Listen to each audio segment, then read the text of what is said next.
annotated bibliographies before? Okay, several of you guys. We have some resources here for it in the class as well.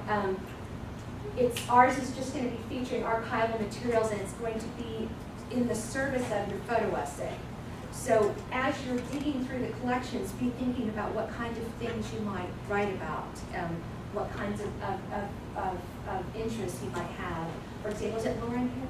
Yes. You were talking about maybe an interest in looking at something like choir through the history of choir. And she would draw from a bunch of resources which we will have available, including Professor Mayo's College, which is an online text that is in the digital collections that we can look at together momentarily, but also the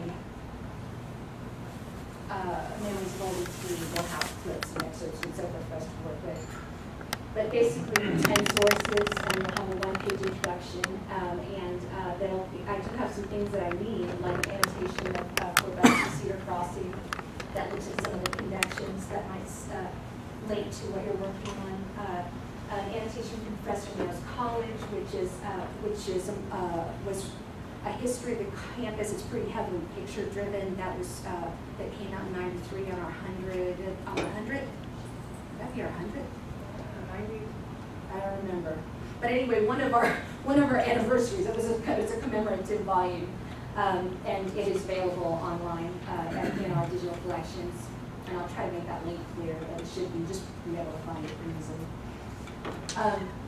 And then I'd like you to pull things like there's oral histories in the North Texas Digital Collections, and there's images. There's also other relevant documents, but we'll spend some time playing in there and just finding things and showing each other what we find, and then from there start beginning to construct an annotated bibliography, which would be a citation with whatever this is, this picture, and then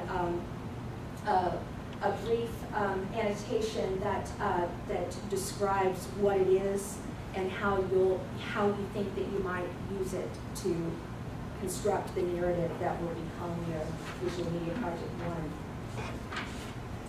So we'll be working on that together piecemeal in the class and also in eCollege. And I'll have examples of that that are already in eCollege that we can look at.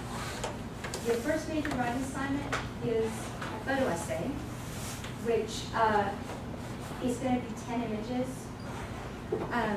And I'm not sure if, well, I won't go into all of that now because you're going to be dealing with that for a while. And let's look at the schedule for that. Annotated bibliography, we'll be working on that through this month.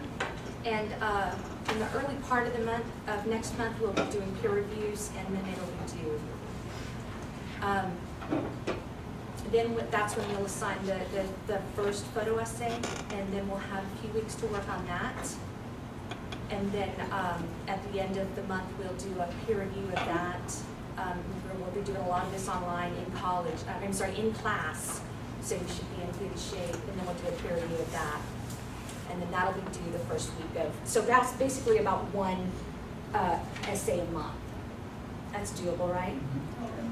And there's not tons of reading in this class, so most of it's just doing. And you'll do it a bit at a time. We'll do like a couple of photos, and we'll string those together and put some captions on them and share those and so forth. So it'll be very doable. There's a lot of resources for that too, but like I said, we don't have to do any of that multimedia stuff for a bit. Then we will begin our the photo essay. And the photo essay can be the video essay. The video essay can actually take portions of this story that you told in photos and just add audio, add music, somehow make it a video project. So again, all of these can feed into one another. Any questions about that? Any concerns about that? Okay. And then the midterm is going to be a week you'll do some questions in eCollege, and you'll have a whole week to work on it. This is dealing mainly with issues of creative rights, and there'll be a lecture that's specifically about that. And you will take the items that you've used in your photo essay, and you will apply what you've learned about creative rights to that as for part of the essay, and so forth. And then the reflections are ongoing. So each time you turn in when you turn in your annotated bibliography, when you turn in your photo essay, when you turn in your video essay, you'll give me a reflected memo, and in that you'll just, basically this is the background, because sometimes what you want to do, you can't make happen. So I want to know that. I want to know what you attempted to do and how what you were working on, maybe the technology just blew up on you, or maybe you discovered you want to go in a new route, like we talked about when you're working with clay. Talk about what inspired your assignment choice. Why did you choose to express that yourself in that medium? How did it facilitate the rhetorical purpose of your text? What thoughts or feelings or insight did you have throughout the process? And also, basically, just think through that what you did, and just this shouldn't take you very long. This is the last thing right before you submit it. It's just that's the first thing I go to when I grade your essays. And then that will also be helpful when we get to the final reflective statement, which we will have time to work on in class as well, where you look at what you've done over the course of the term and apply it to you'll look specifically at our objectives. How did you learn what did you learn about familiarity with and control over multiple modes of composition and blah, blah, blah. So you'll take those one at a time. And there is extra credit if you want to do it multimodal. So you can let me know that as we get closer to the time. We'll do peer reviews. They'll be pretty extensive. And the questions that I ask for those are the same questions that I will ask myself when I grade your essay. So it'll be pretty straightforward and very helpful. I will do those in class so we can circulate and talk to one another about them. And then the final project is your digital storytelling portfolio, which is your basically revision of one of your photo essay or your video essay. And I'll include an overview and include your acknowledgements page and a profile and so forth. But we'll talk about this again. So basically, you're just revising and adding some stuff to one of your digital media projects to present it as your digital storytelling portfolio. Absolutely everything flows into the next in this class. So we look at, at midterm, right after spring break is when we'll do our midterm exam. This is when we'll begin our video essay in earnest, right after that. And then you'll submit that, and then we'll start on our final project. And the new thing, since this is a face-to-face class, and because this is the anniversary of both the campus and the desegregation, 125 years as a campus and 50 years since desegregation, they're wanting us to make these a little bit public. So no pressure, honestly. Honestly, you guys, what I want you guys to do is you'll come up with your digital storytelling portfolio, but you'll also present it to us. In about 10 minutes a piece, you'll just probably show us your video essay or your photo essay, or maybe just a portion of it, and tell us what you did and what we learned from it. And we have set up a space. We're going to do that the Thursday before class, the Thursday of the final week of classes, and then during our final exam time, which is Thursday on the 8th from 10:30 to 12:30. And we're doing it in the Student Center in that room across from all the conference rooms. We'll give you it'll be on the second floor somewhere, and we'll give you that information long before, and we'll also practice together about what you're going to say and so forth. I mean, this is, as I said, a really hands-on class. It's daunting because there's a lot of stuff, I imagine, but but it's designed in a way that we'll be doing all this together. And there'll be very few times where I'm just talking at you. And I'm doing that this week. What are the topics? Are there specific topics you want us to choose from, or like? No, I mean, I will have a list of things, and hopefully ideas will spark as you're digging through your collections, which will start on Tuesday in earnest. But yeah, students have spoken about everything from they'll pick a World War II vet, for example, whose oral history is here in our collections, and pull that story together. There's an essay example in our class for that. There have been students who have decided to do work on, I'd love to have more people do. There was an Orphans Day here on campus that was held for have you heard of this? It's wild, huh? They eventually called it Children's Day, but the idea was you can read about one person's reaction to it in the Memories of Old ET. But it was the local orphanage would bring a bunch of kids onto campus, and couples would adopt a kid for the day, and they'd have circus stuff on campus, I guess, so they just hang out. And it's wild, and it's also complicated because in the story in Memories of Old ET that I love so much is she was confused by it because they had this wonderful day with this kid named Danny, who apparently there's a picture of. I would love for someone to do this story, honestly, because I bet we could find that in the newspaper. And they bonded with this kid so much, and he hugged on him, and he got on the bus. That's it. That's the we're your family for one day. This is your one day of greatness, and now back to your lonely, sad, by yourself. I don't know. He may have had a wonderful life. I bet he did, but it's complicated. And anyway, that Memories Old ET told that wonderful story about that. But it's just, I mean, it's such a great thing, and then it's such a maybe not. I don't know. But yeah, so there's a lot of all of the resources that we'll be digging through together will help find things that we can tell stories about. I mean, sometimes I just see a picture and it jars me. Like, this is the Ugly Man contest from 1959. That's what that's a picture of. I don't know anything about it, but wouldn't that be an interesting story? I don't know what's the origins of that. What's the complexity of that? This is some female students from 1907. I don't know anything about any of these people, but there are names associated with some of them that we can find out more about. And I have several years of photo essays and video essays that students have done that for you guys to look at.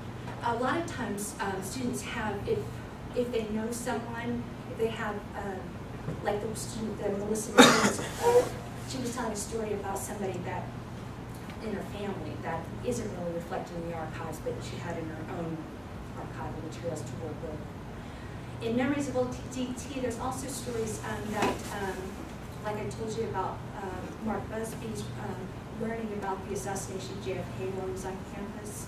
I mean, things like that, I think, would really tell something beautiful. I had a first-year student a long time ago do it wasn't a video essay or photo essay, it was a research paper, but she was looking through the archives to find out about what World War II looked like according to the campus paper, and it was really interesting. She looked at the ads and how they kind of changed over time, and also unexpected things, like there was a picture of a dorm, and the caption was, it let us know that the campus was pretty empty of men, basically, as they were gone. So what are we going to do with this dorm? That's the men's dorm. And also, we have a Women Air Force Corps program on campus, and so there's something to pull from that. Some of these stories have a little bit of something that we can work with because they've written about them in Professor Mayo's college, which I should absolutely pull up here. Let me see. Yeah, it's right here. Is it Texas specific? That's the idea, because we really want things that will contribute to the anniversary here. Oh. But they can be tangentially so. And so. And even better if it's history within commerce. That's ideal, yeah. But this is a large region, and we have pulled in some stuff from Dallas before. There's I can't remember any specific thing on that, but anyway, there's plenty to work with, and that a lot of stories that haven't been told or have only been told in part.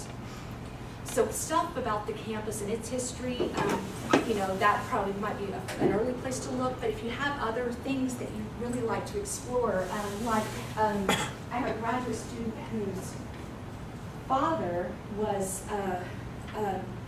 there was a student protest at Wiley College, and no, it was at Bishop College, but in Marshall, Texas, when I can't remember the details of it. But anyway, he was involved with a student protest there that we don't know anything about, but because, you know, it's her father and she's on this campus, that seems, and it's East Texas, that seems to be connected enough, you know. I mean, this all informs one another, and so if we even have to, you know, if you have to make an argument for why this should be an important contribution to our understanding about this area at this time, then I think we can easily make arguments for things that are maybe one person removed from this area, in terms of, you know, I'm here, so it's connected to me, so there you go.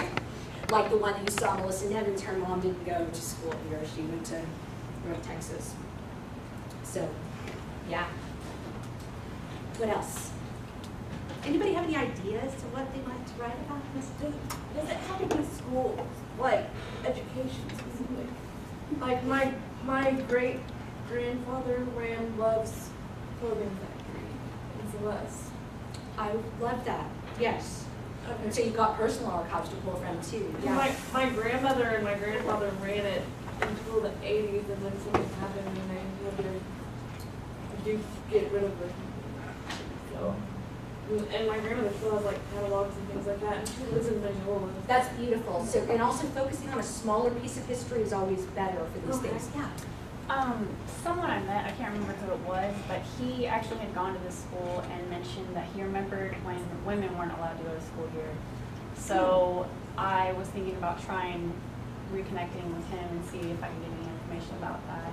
Yeah, that's an interesting thing. At least their women have been allowed from the beginning, but there's certainly maybe times that they were less welcome. So that would be really He said that he remembered when he went to college that there wasn't any women in the school. It was an all-boys school, but I mean, maybe that was just something going on with that. It could absolutely be, you know, but maybe I don't know, but it's worth investigating, things like that, because even when, so there's another, I'm really interested in that Greenville sign. Some of you guys may know it. It hung from 1921 until the late 60s. Welcome to Greenville, blackest land, whitest people, home of the blackest land, whitest people, something like this. The blackest and the whitest. Yes, blackest land, the whitest people. And it's controversial even to this day, because people will say, look up white in the dictionary, it means good, right? But I mean, not thinking really, there's just so many layers of complication there. But it hung over Main Street with a lot of lights around it for most of the last decade, or most of the last century. But there are people who swear, and my mother included, who swear they saw it all the way up through the 80s, even though that sign, and even in the 90s, even though that But sign when did it been be gone. soccer daycare though? Because that would make, I mean, if it was one of the last schools, then it would have been closer to the 70s. Well, it was definitely, we know it's been marked by historians, it was definitely taken down by a push by the NAACP in the late 60s. So something like 68, 69, yeah. They changed it, they took it down in the 60s and then changed it to the blackest land, the purest people, and put that sign back up, and then they took it down eventually too. I bet that's where the confusion comes in. That's good, and this is good stuff to do stories about, folks, because our memories are clouded and complicated, and people will swear at certain things that may not be the case. But we're not detectives so much as I'm really more interested in the impact of these events on humans and how, you know, I mean, because we're English people, right? You know, the humanity side of it is so interesting. So why might the signage remain so controversial, even though a lot of really good, smart people are really fans of this sign. So, you know, it's complicated. So, One yeah. question. They are allowed to digitize themselves, right, if they have personal archives? Yeah, And those are the kinds of complications that we might run into. So, for example, the first video that I wanted to do in 2007, it had a lot to do with my brother. And so I wanted home movies, and you know, he was born in 73, I was born in 71. We're talking about Super 8 kind of thing that I wanted to put into video. And so it was complicated because it had already been transferred from, you know, film to VHS to DVD, and now what am I supposed to do with it? So part of it, you know, sometimes what we want to use, we can find a way to use, but it will take a little bit of, you know, magic. There's back there. We'll just do some stuff. Oh, sorry. I don't know how easily available this stuff is, but one of the ideas that I had was I do a lot of work in marketing and advertising. And so doing the advertising over a series of time, or even advertising that Commerce did to recruit people. So I don't know. I love it. Yeah, yeah. What else? Do you know what period you're talking about that your friend was here? I have no idea. I'm gonna have to. I just try and really talk to want my to know more grandparents because and find out. yeah. That's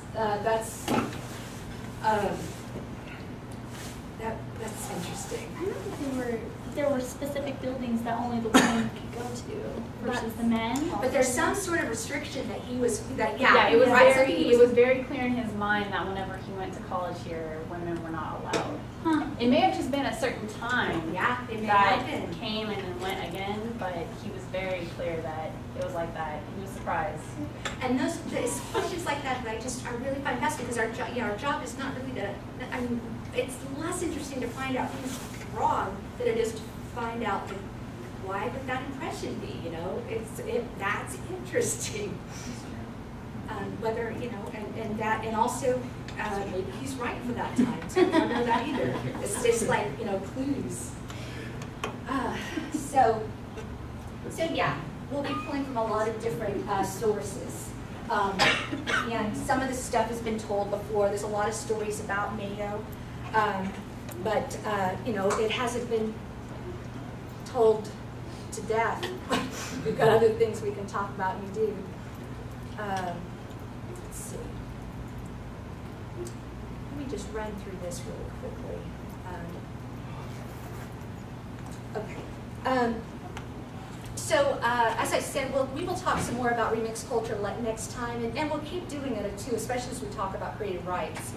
But we're really applying it in kind of a weird way. I mean, that it is very uncommon for humanities culture to make such extensive use of remix culture, and it's also especially uncommon for us to do so in terms of archival research. But it does some interesting things. Some concepts that we work with throughout just to compose is to create. So anything we create on whatever modality we do is to compose. And then this big thing that's in our course description, creativity and innovation always builds on the past, and that's something I think that Ferguson pushes as well. But this is a concept that goes way before the digital revolution. This is at least as long ago as this is Ralph Waldo Emerson in 1904. He says, "All minds, quote, old and new, make the work and walk of every man. There is no thread that is not a twist of these two strands."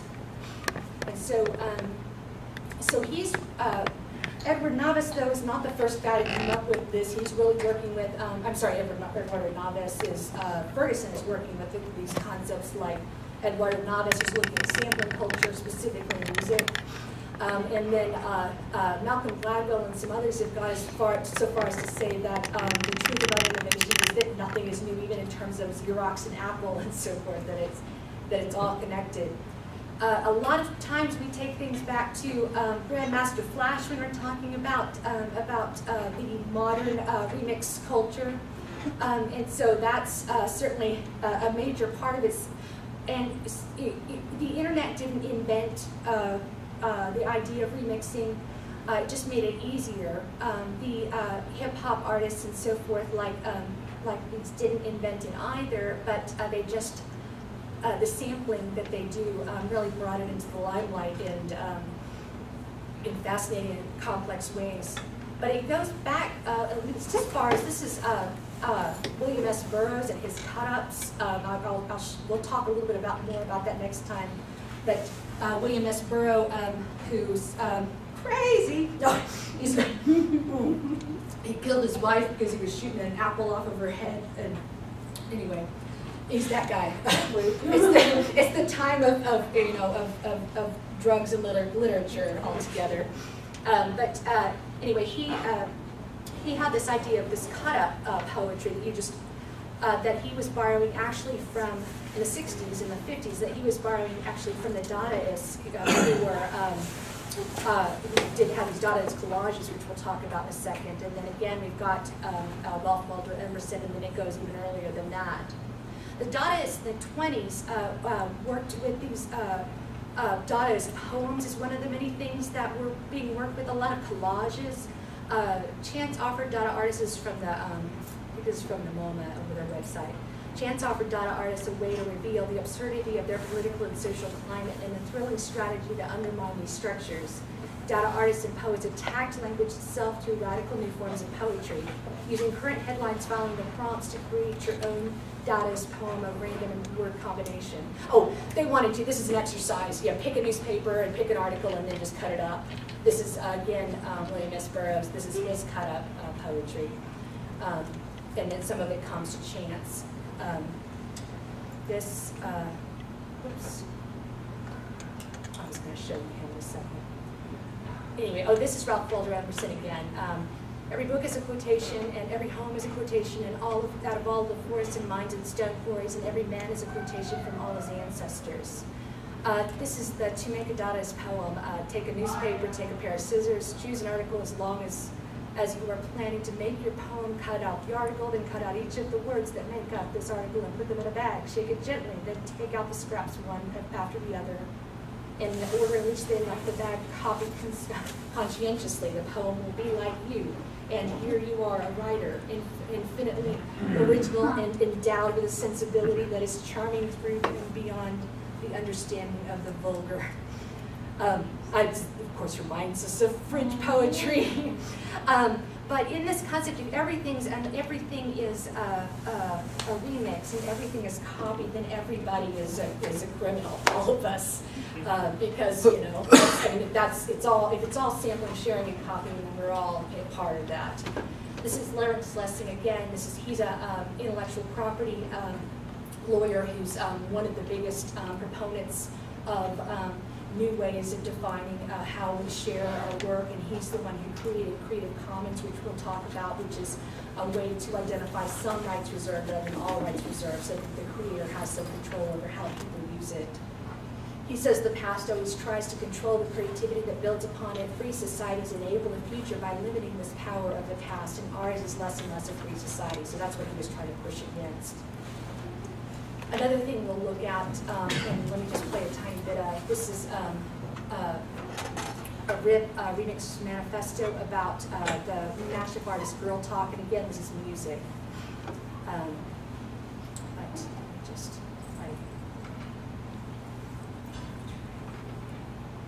and we'll be done. That's not the truth. I'll just play this good. Today we're going to a mashup, a fun and adventurous way. Where is it? I think it's playing in the background. Oh, it is, okay. To make something fresh out of something stale. Random and cutting a phrase. Experiment with cut-ups over a period of time, you find that some of the cut-ups seem to refer to future events. Stop at random and cut in a phrase. Now, how random is random?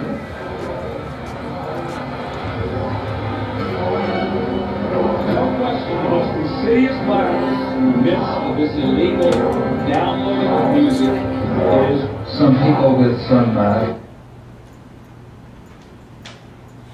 Just time a little bit.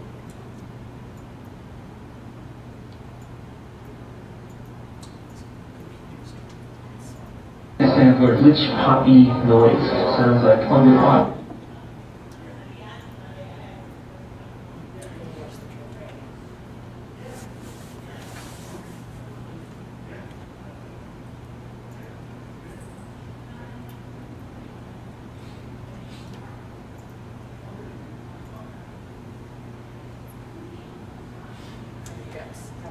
Today we're going to create a mashup, a fun and adventurous way to make something fresh out of something stale. Hello, my name is Greg Gillis in this cubicle, and outside of here everyone knows me as Girl Talk.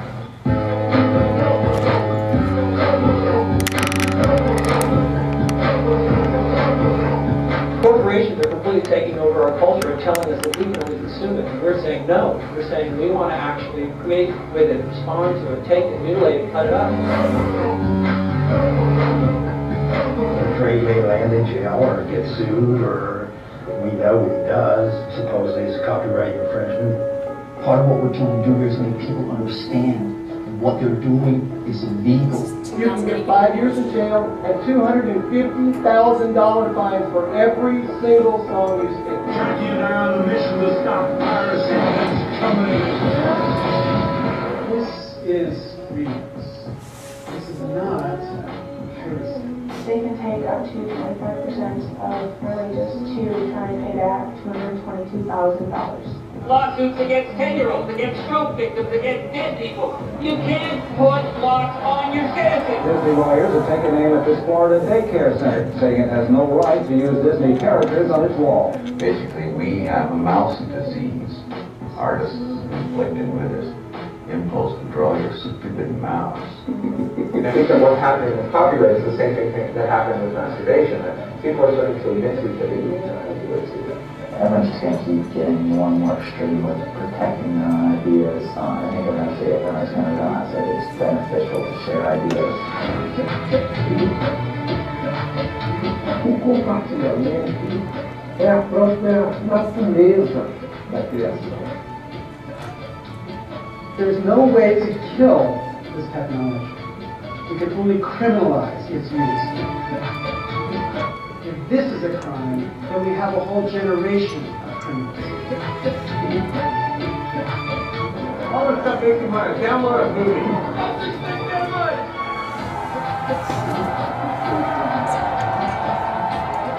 We'll look at that later in the semester, especially when we talk about creative rights. But that's all I've got for you guys today. If you